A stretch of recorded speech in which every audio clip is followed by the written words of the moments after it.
ನಮಸ್ಕಾರ. K2 ಕನ್ನಡ ನ್ಯೂಸ್ಗೆ ಸ್ವಾಗತ. ವೀಕ್ಷಿಸಿ ಈ ದಿನದ ಸುದ್ದಿಗಳ ರೌಂಡ್ ಅಪ್. ರಚನೆ ಮಾಡ್ತಾರೆ. ಇದು ರಾಯಚೂರು ಲಾಸ್ಟ್ 2011ರಲ್ಲಿ ನಗರದ ಅತಿ ದೊಡ್ಡ ವಾರ್ಡ್ 33ರಲ್ಲಿ ಅನೇಕ ಬೂನು ಮೂಲಭೂತ ಸಮಸ್ಯೆಗಳಿದ್ದು ಎಲ್ಲ ಸಮಸ್ಯೆಗಳ ಬಗ್ಗೆ ತಕ್ಷಣವೇ ಗಮನ ಹರಿಸಿ ಪರಿಹರಿಸದಿದ್ದರೆ ಉಗ್ರ ಹೋರಾಟ ನಡೆಸಬೇಕಾಗುತ್ತದೆ ಎಂದು ನಾಗರಿಕ ಪರವಾಗಿ ಶಿವಕುರ್ಮಾ ಪೊಲೀಸ್ ಪಾಟೀಲ್ ಅವರು ಹೇಳಿದರು. ಅವರಿಂದು ಸುದ್ದಿಗಾರರೊಂದಿಗೆ ಮಾತನಾಡುತ್ತಾ ಗ್ರಾಮ ಪಂಚಾಯಿತಿಯಿಂದ ಯರಮರ್ಸ್ ನಗರ ಪ್ರದೇಶಕ್ಕೆ ಸೇರಿ ವರ್ಷಗಳು ಕಳೆದರೂ ಇಲ್ಲಿಯವರೆಗೂ ಮೂಲಭೂತ ಸೌಕರ್ಯ ಒದಗಿಸುವಲ್ಲಿ ಯಾವುದೇ ಪ್ರಾಮಾಣಿಕ ಪ್ರಯತ್ನ ನಡೆದಿಲ್ಲ. 1998ರಲ್ಲಿ ಯರಮರ್ಸ್ ಗ್ರಾಮವು ಪಂಚಾಯತ್ ವ್ಯವಸ್ಥೆಯಿಂದ ನಗರ ವ್ಯಾಪ್ತಿಗೆ ಸೇರಲ್ಪಟ್ಟಿತ್ತು. ಯುಜಿಡಿ ವ್ಯವಸ್ಥೆ, ರಸ್ತೆ, ಕುಡಿಯುವ ನೀರು, ಘನ ತ್ಯಾಜ್ಯ ವಿಲೇವಾರಿ ಸಮಸ್ಯೆಗಳೊಂದಿಗೆ ರಾಷ್ಟ್ರೀಯ ಹೆದ್ದಾರಿ ಟ್ರಾಫಿಕ್ ಸಮಸ್ಯೆ ನಿರ್ವಹಣೆಯು ಬಹುದೊಡ್ಡ ಸವಾಲಾಗಿ ಮಾರ್ಪಟ್ಟಿದೆ ಎಂದು ಹೇಳಿದರು. ಶಕ್ತಿನಗರದಿಂದ ಬರ್ತಕ್ಕಂಥ ಈ ಹೈವೇ, ನ್ಯಾಷನಲ್ ಹೈವೇ ಏನು ಚಿಕ್ಕಸೂರು, ಎಕ್ಸನಹಳ್ಳಿ, ಯರಮರಸ್ ರಾಯಚೂರಿಗೆ ಬರುತ್ತದೆ. ಇಲ್ಲಿ ಭಾಳ ನಮ್ಮ ಯರಮರಸ್ ಗ್ರಾಮ ಈ ಒಂದು ನ್ಯಾಷನಲ್ ಹೈವೇಯಲ್ಲಿ ಒಳಪಡುತ್ತದೆ. ಇಲ್ಲಿ ಅನೇಕ ನಿಮ್ಗೆ ಗೊತ್ತಿರ್ತಕ್ಕಂಥ ಭಾಳ ಆತಂಕಕಾರಿ ಟ್ರಾಫಿಕ್ ಸಮಸ್ಯೆಯನ್ನು ಜನ ಎದುರಿಸ್ತಾ ಇರ್ತಾರೆ. ಇದೇನಂದ್ರೆ ಹೆದ್ದಾರಿ ತೆಲಂಗಾಣ ರಾಜ್ಯದಿಂದ ಇಲ್ಲಿ ಬರ್ತಕ್ಕಂಥ ಹಳ್ಳಿಗಳಿರ್ತಕ್ಕಂಥ ಜನಗಳು ಕೂಡ ಈ ಒಂದು ಹೆದ್ದಾರಿ ಮುಖಾಂತರ ರಾಯಚೂರು ನಗರಕ್ಕೆ ಒಂದು ಶಾಲಾ ಮಕ್ಕಳಾಗಿರ್ಬೋದು, ಕಚೇರಿಗೆ ಬರ್ತಕ್ಕಂಥ ಜನರಾಗಿರ್ಬೋದು, ಕೂಲಿ ಕಾರ್ಮಿಕರು ಎಲ್ಲ ಕೆಲಸಕ್ಕೆ ದೈನಂದಿನ ಕೆಲಸ ಕಾರ್ಯಗಳಿಗೆ ರಾಯಚೂರು ನಗರಕ್ಕೆ ಬರ್ತಾರೆ. ಆಮೇಲೆ ಈ ಒಂದು ಹೈವೇ ಏನಿದೆ ದೀರ್ಘಕಾಲದಿಂದ ಸಂಚಾರ ದಟ್ಟಣೆಯನ್ನು ಅನುಭವಿಸ್ತಾ ಇದೆ. ಅಪಘಾತಗಳಾಗಿರ್ಬೋದು, ಮೂಲಭೂತ ಸೌಕರ್ಯಗಳ ಕೊರತೆಯನ್ನು ಕೂಡ ಅನುಭವಿಸ್ತಾ ಇದೆ. ಇಲ್ಲೇನಾದ್ರೆ ಇದರಿಂದ ಒಂದು ಪರಿಸ್ಥಿತಿ ಭಾಳ ಉಲ್ಬಣಗೊಂಡು ಅದರಲ್ಲಿ ಏನಿದೆಯಲ್ಲ ಕೃಷ್ಣ ಸೇತುವೆಯಿಂದ ಯರಮರ್ಸ್ ಬಳಿ ಈ ಬೈಪಾಸಿಂದ ಇದೊಂದು ಹೈವೇ, ನ್ಯಾಷನಲ್ ಹೈವೇ ಏನಿದೆ ಅಪಘಾತಗಳ ಒಂದು ತಾಣವಾಗಿದೆ. ಕಳೆದ ಅಕ್ಟೋಬರ್ ತಿಂಗಳಲ್ಲಿ ನಮ್ಮ ಯರಮರ್ಸ್ನಲ್ಲಿ ಕೂಡ ಒಂದು ಮಾರಣಾಂತಿಕ ಅಪಘಾತ ಆಗಿ ಪ್ರಯಾಣಿಕರು ತೀರ್ಕೊಂಡ್ರು. ಕಳೆದ ಆಗಸ್ಟ್ನಲ್ಲಿ ಬಹುವಾಹನಗಳ ಒಂದು ಸಂಘರ್ಷಣೆ ಆಗಿ 10ಕ್ಕೂ ಹೆಚ್ಚು ಜನ ಗಾಯಾಳುಗಳಾಗಿದೆ. ಈ ರೀತಿಯಾಗಿ ಸುತ್ತಮುತ್ತಲಿನ ಗ್ರಾಮಸ್ಥರು ಏನಂದರೆ ತೀವ್ರ ತೊಂದರೆಗೆ ಒಳಗಾಗ್ತಿದೆ. ದ್ವಿಚಕ್ರ ವಾಹನಗಳು ಕೂಡ ಸಮಸ್ಯೆಯನ್ನು ಅನುಭವಿಸ್ತಾ ಇದೆ. ನಿಮ್ಗೆ ಗೊತ್ತಿರ್ಬೋದು, ಈ ಒಂದು ಹೆದ್ದಾರಿ ಏನಿದೆ ಮೊದಲು ಜಿಲ್ಲಾ ಹೆದ್ದಾರಿ ಆಗಿತ್ತು, ಪ್ರಮುಖ ಜಿಲ್ಲಾ ಹೆದ್ದಾರಿ ಆಯಿತು, ತದನಂತರ ರಾಜ್ಯ ಹೆದ್ದಾರಿ ಆಯಿತು, ತದನಂತರ ರಾಷ್ಟ್ರೀಯ ಹೆದ್ದಾರಿ ಆಯಿತು. ಯಾವುದರಲ್ಲಾಗಿದೆ? ಬರೀ ಕಾಗದದಲ್ಲಿ, ಪೇಪರಲ್ಲಾಗಿದೆ. ಈ ಜಿಲ್ಲಾ ಹೆದ್ದಾರಿ, ರಾಜ್ಯ ಹೆದ್ದಾರಿ, ರಾಷ್ಟ್ರೀಯ ಹೆದ್ದಾರಿ ಆಗಬೇಕಾದ್ರೆ ಅದಕ್ಕೆ ಆದಂಥ ಸೌಲಭ್ಯಗಳನ್ನು ಒದಗಿಸಬೇಕು, ಅದಕ್ಕೆ ಆದ ನಿಯಮಾವಳಿಯನ್ನು ಪಾಲನೆ ಮಾಡಬೇಕು. ಆ ಒಂದು ಪ್ರಾಕ್ಟಿಕಲ್ ಆಗಿ ಏನಾಗಿದೆ ನೀವು ನೋಡಿರ್ಬೋದು, ನೀವು ಕೂಡ ಗುರಿಯನ್ನು ಭಾಳ ವರ್ಷ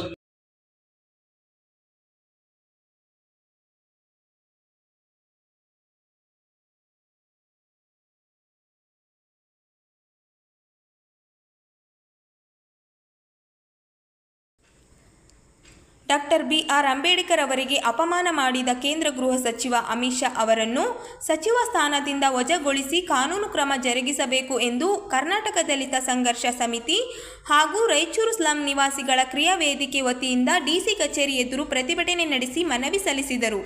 ಕೇಂದ್ರ ಗೃಹ ಸಚಿವ ಅಮಿತ್ ಶಾ ವಿರುದ್ಧ ಘೋಷಣೆ ಹಾಕಿ ಆಕ್ರೋಶ ಹೊರಹಾಕಿದರು.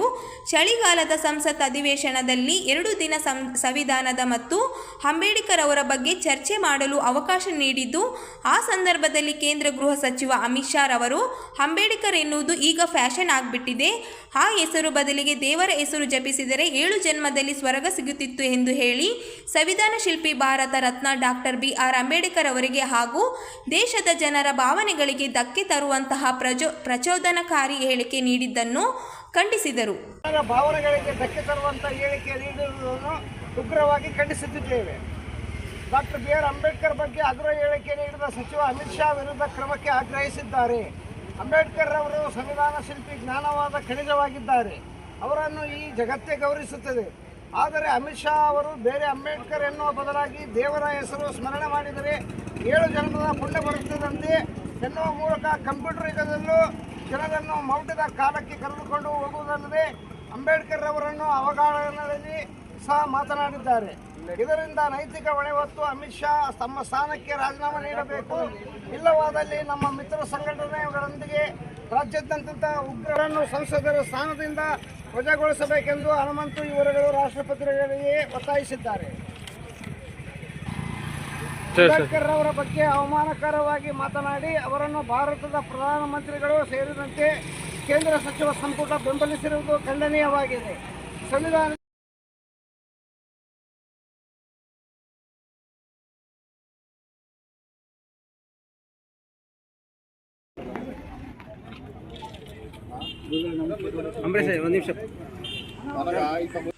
ಜಿಲ್ಲೆಯ ಸಾರ್ವಜನಿಕರ ಪಕ್ಷ ಹಾಗೂ ಸಂಘ ಸಂಸ್ಥೆ ಪ್ರತಿಭಟನೆ ನಡೆಸಲು ರೂಪವೇಷವಾದ ನಗರದ ಟಿಪ್ಪು ಸುಲ್ತಾನ್ ಉದ್ಯಾನವನವನ್ನು ಶೀಘ್ರದಲ್ಲಿ ಅಭಿವೃದ್ಧಿಪಡಿಸಬೇಕು ಎಂದು ಆಗ್ರಹಿಸಿ ಮನೋವಾದಿ ಫ್ಯಾಸಿಸ್ಟ್ ವಿರೋಧಿ ಜನತಾ ರಂಗ ಜಿಲ್ಲಾಧಿಕಾರಿಗಳಿಗೆ ಮನವಿ ಸಲ್ಲಿಸಿ ಒತ್ತಾಯಿಸಿದ್ದಾರೆ.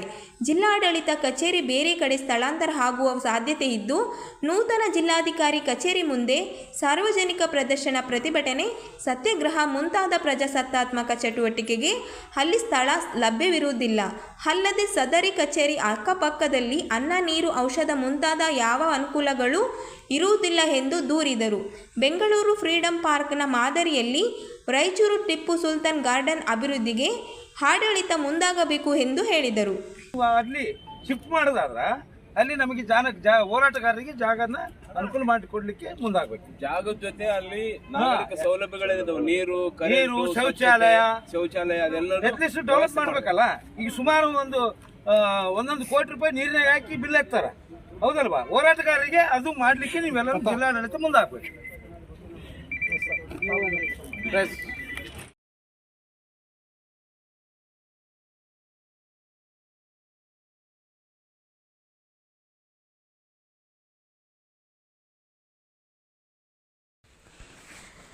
ಸಂವಿಧಾನ ಶಿಲ್ಪಿ ಡಾಕ್ಟರ್ ಬಿ.ಆರ್. ಅಂಬೇಡ್ಕರ್ ವಿರೋಧಿ ಕೇಂದ್ರ ಗೃಹ ಸಚಿವ ಅಮಿತ್ ಶಾ ಅವರನ್ನು ವಜಾ ಮಾಡುವಂತೆ ಆಗ್ರಹಿಸಿ ಬಹುಜನ ಸಮಾಜ ಪಾರ್ಟಿ ಜಿಲ್ಲಾಧಿಕಾರಿಗಳ ಮೂಲಕ ರಾಷ್ಟ್ರಪತಿಗಳಿಗೆ ಮನವಿ ರವಾನಿಸಿ ಒತ್ತಾಯಿಸಿದ್ದಾರೆ. ಸಂಸತ್ ಅಧಿವೇಶನದಲ್ಲಿ ಸಂವಿಧಾನಕ್ಕೆ 15 ವರ್ಷಗಳು ತುಂಬಿದ ಹಿನ್ನೆಲೆಯಲ್ಲಿ ನಡೆದ ಚರ್ಚೆಯಲ್ಲಿ ಭಾಗವಹಿಸಿ ಮಾತನಾಡುವಾಗ ಕೇಂದ್ರ ಗೃಹ ಸಚಿವ ಅಮಿತ್ ಶಾ ಸಂವಿಧಾನ ಶಿಲ್ಪಿ ಬಾಬಾ ಸಾಹೇಬ್ ಅಂಬೇಡ್ಕರ್ ಹೆಸರನ್ನು ಪದೇ ಪದೇ ಉಚ್ಚರಿಸುವ ಬದಲು ದೇವರನ್ನು ಸ್ಮರಿಸಿದರೆ 7 ಜನ್ಮಗಳ ಸ್ವರ್ಗ ದೊರೆಯುತ್ತಿತ್ತು ಎಂದು ಮಾತನಾಡಿ ಅಂಬೇಡ್ಕರ್ ವಿರೋಧಿ ಎಂದು ಸಾಬೀತಾಗಿದ್ದಾರೆ. ಅಮಿತ್ ಶಾ ಅಂಬೇಡ್ಕರ್ ಮತ್ತು ಅವರು ರಚಿಸಿದ ಸಂವಿಧಾನದ ಮೇಲಿರುವ ಅಸಹನೆಯ ಪತ್ರಿಕವಾಗಿದೆ ಎಂದು ಮನವಿ ಮಾಡಿದರು. ಒಂದು ಹೆಸರನ್ನ ದೇವರ ಹೆಸರು ತಗೊಂಡಿದ್ರೆ ಸ್ವರ್ಗ ಸಿಗ್ತಿತ್ತು ಅಂತಕ್ಕಂಥ ಒಂದು ಉವಾಚ್ಯ ಮಾತನಾಡಿದ್ದು ಬಹಳ ನಾವು ಖಂಡಿಸ್ತೀವಿ ಈ ಮಾತನ್ನು. ಅಮಿತ್ ಶಾ ಅವರೇ, ನೀವೇನಾದರೂ ಇವತ್ತೊಂದು ದಿವಸ ಮಂತ್ರಿಯಾಗಿ ಪಾರ್ಲಿಮೆಂಟ್ನಲ್ಲಿ ಇರಬೇಕಾದ್ರೆ ಡಾಕ್ಟರ್ ಬಾಬಾ ಸಾಹೇಬ್ ಅಂಬೇಡ್ಕರ್ ಅವರು ರಚನೆ ಮಾಡಿದ ಸಂವಿಧಾನ ಅಡಿಯಲ್ಲಿ ಅಂತಕೊಂಡದು ಮರಿಬೇಡ ನೀವು. ಯಾಕಂತಂದ್ರೆ ನಾವು ಈಗ ಡಾಕ್ಟರ್ ಬಾಬಾ ಸಾಹೇಬ್ ಅಂಬೇಡ್ಕರ್ನ ದೇವರ ಬದಲಾಗಿ ನಾವು ಡಾಕ್ಟರ್ ಬಾಬಾ ಸಾಹೇಬ್ ಅಂಬೇಡ್ಕರ್ನ ನಾವು ನೆನೆಸ್ತೀವಿ. ಯಾಕಂದರೆ ನಮ್ಗೆ ಡಾಕ್ಟರ್ ಬಾಬಾ ಸಾಹೇಬ್ ಅಂಬೇಡ್ಕರ್ ಅವರು ನಮಗೆ ಅಸ್ಮಿತೆ ಮತ್ತು ಮೇಲಾಗಿ ನಾವು ದೇವರಂದ್ರೂ ಕೂಡ ತಪ್ಪಾಗಲಿಕ್ಕಿಲ್ಲ. ಯಾವ ಕಾಲದಲ್ಲಿ ನಮಗೆ ಯಾವ ದೇವರು ದಿಂಡ್ರುಗಳು ನಮ್ಮನ್ನು ಕಷ್ಟ ಕಾಲದಲ್ಲಿ ಯಾರೂ ನಮ್ಮನ್ನು ರಕ್ಷಣೆ ಮಾಡಿಲ್ಲ. ಡಾಕ್ಟರ್ ಬಾಬಾ ಸಾಹೇಬ್ ಅಂಬೇಡ್ಕರ್ ಅವರು ಸಂವಿಧಾನ ಬರೆದ ನಂತರ ಇವತ್ತು ಡಾಕ್ಟರ್ ಬಾಬಾ ಸಾಹೇಬ್ ಸಂವಿಧಾನದ ಅಡಿಯಲ್ಲಿ ನಮಗೆ ಇವತ್ತು ಮಾನ, ಸಮ್ಮಾನ, ಗೌರವ ಎಲ್ಲ ದೊರಕಿದೆ. ಹೀಗಾಗಿ ನಮಗೆ ಇವತ್ತು ದೇವರಿಗಿಂತ ನಮ್ಗೆ ಸ್ವರ್ಗ ನೀನೇ ಇಟ್ಕೋ. ಅಂಬೇಡ್ಕರ್ ಅವರು ನಮಗೆ ದೇವರು ಅಂದ್ರೆ ತಪ್ಪಾಗ್ಲಿಕ್ಕಿಲ್ಲ, ನಮಗೆ ಅವರೇ ನಮಗೆ ದೇವರು. ಹೀಗಾಗಿ ನಾವು ಪದೇ ಪದೇ ನಾಮಸ್ಮರಣೆ ಡಾಕ್ಟರ್ ಬಾಬಾ ಸಾಹೇಬ್ ಅಂಬೇಡ್ಕರ್ನವನ್ನ ಅವ್ರನ್ನೇ ನಾವು ನೆನೆಸ್ತೀವಿ. ಅದರಲ್ಲಿ ನಮ್ದು ಎರಡು ಮಾತಿಲ್ಲ. ಹಾಗಾಗಿ ನಿನಗೆ ಬೇಕಿದ್ರೆ ದೇವ್ರನ್ನ ನೆನೆಸ್ಕೊಂಡು ನೀನು ಬೇಕಿದ್ರೆ ಸ್ವರ್ಗ ಸೇರ್ಕೋ, ಆದ್ರೆ ನಮ್ಗೆ ಬೇಕೇ ಇಲ್ಲ. ಡಾಕ್ಟರ್ ಬಾಬಾ ಸಾಹೇಬ್ ಅಂಬೇಡ್ಕರ್ ನಮಗೆ ದೇವರು.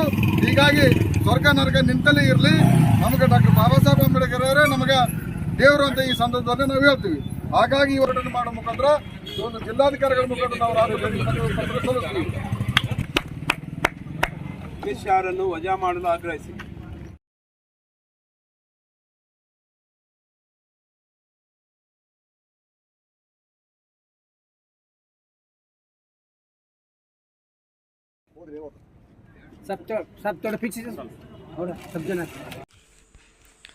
ಸಂವಿಧಾನ ಶಿಲ್ಪಿ ಡಾಕ್ಟರ್ ಬಿ.ಆರ್. ಅಂಬೇಡ್ಕರ್ ಅವರ ಬಗ್ಗೆ ಅವಹೇಳನವಾಗಿ ಮಾತನಾಡಿರುವ ಕೇಂದ್ರ ಗೃಹ ಸಚಿವ ಅಮಿತ್ ಶಾ ಅವರನ್ನು ಸಚಿವ ಸ್ಥಾನದಿಂದ ವಜಾಗೊಳಿಸಬೇಕು ಎಂದು ಆಗ್ರಹಿಸಿ ಭಾರತೀಯ ಬೌದ್ಧ ಮಹಾಸಭಾ ಮುಖಂಡರು ಜಿಲ್ಲಾಧಿಕಾರಿಗಳ ಮೂಲಕ ರಾಷ್ಟ್ರಪತಿಗಳಿಗೆ ಮನವಿ ಸಲ್ಲಿಸಿದರು.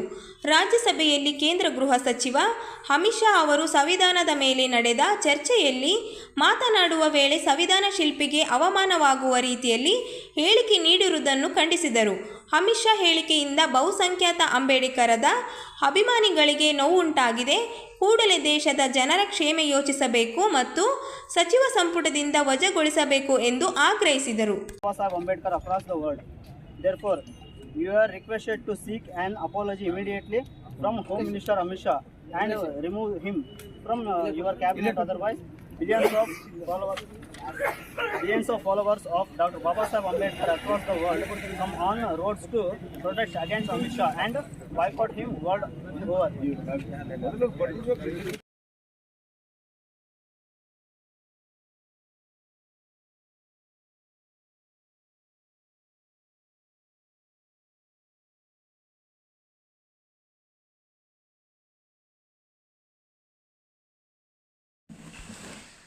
ಕಾನೂನು ಸುವ್ಯವಸ್ಥೆ ಕಾಪಾಡುವಲ್ಲಿ ಪೊಲೀಸರು ನಂತರ ಗೃಹ ರಕ್ಷಕ ದಳ ಸೇವೆ ಸಮಾಜದಲ್ಲಿ ಅಮೂಲ್ಯವಾದ ಕೊಡುಗೆ ಎಂದು ಅಪರ ಜಿಲ್ಲಾಧಿಕಾರಿ ಶಿವಾನಂದ ಭಜಂತ್ರಿ ಅವರು ಹೇಳಿದರು.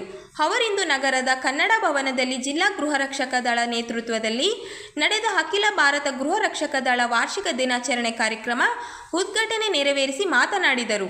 ಗೃಹ ರಕ್ಷಕರು ಪೊಲೀಸ್ ಜೊತೆಯಲ್ಲಿ ಅತ್ಯುತ್ತಮವಾಗಿ ಕಾರ್ಯನಿರ್ವಹಿಸಿದ್ದು ಸಮಾಜದಲ್ಲಿ ಇವರ ಕೊಡುಗೆ ಅನನ್ಯ ಎಂದರು. ತುರ್ತು ಪರಿಸ್ಥಿತಿ, ಚುನಾವಣೆ ಸೇರಿದಂತೆ ಇನ್ನಿತರ ಸಾರ್ವಜನಿಕ ರಕ್ಷಣೆ ನೀಡುವಲ್ಲಿ ಗೃಹ ರಕ್ಷಕರ ಸೇವೆ ಅತ್ಯಮೂಲ್ಯವಾಗಿದೆ. ಜಿಲ್ಲಾಧಿಕಾರಿಗಳ ಕಚೇರಿ ಇಬ್ಬರು ಗೃಹ ರಕ್ಷಕರು ಕರ್ತವ್ಯ ನಿರ್ವಹಿಸುತ್ತಿದ್ದಾರೆ. ಗೃಹ ರಕ್ಷಕರು ಸಮಾಜ ಸೇವೆ ಮಾಡುವುದರೊಂದಿಗೆ ಸಾರ್ವಜನಿಕರ ಜೀವ ರಕ್ಷಣೆಯ ತರಬೇತಿ ಪಡೆದಿರುತ್ತಾರೆ. ವೈದ್ಯರು ಚಿಕಿತ್ಸೆ ನೀಡುವ ಮೊದಲು ಪ್ರಥಮ ಚಿಕಿತ್ಸೆ ನೀಡುವ ಗೃಹ ರಕ್ಷಕರು ಜೀವಗಳನ್ನು ಉಳಿಸುವ ಕಾರ್ಯವನ್ನು ಮಾಡುತ್ತಿದ್ದಾರೆ ಎಂದು ಗೃಹ ರಕ್ಷಕರ ಸೇವೆಯನ್ನು ಶ್ಲಾಘಿಸಿದರು. ಕಾನೂನಿನ ಅನುಸಾರವಾಗಿ ಪ್ರಾಮಾಣಿಕವಾಗಿ ನಿರ್ವಹಿಸುತ್ತೇನೆಂದು ನನ್ನ ನೈಪುಣ್ಯತೆ, ತಿಳುವಳಿಕೆ ಮಟ್ಟಿಗೆ ಪ್ರತಿಜ್ಞೆ ಪೂರ್ವಕವಾಗಿ ಧನ್ಯವಾದಗಳು.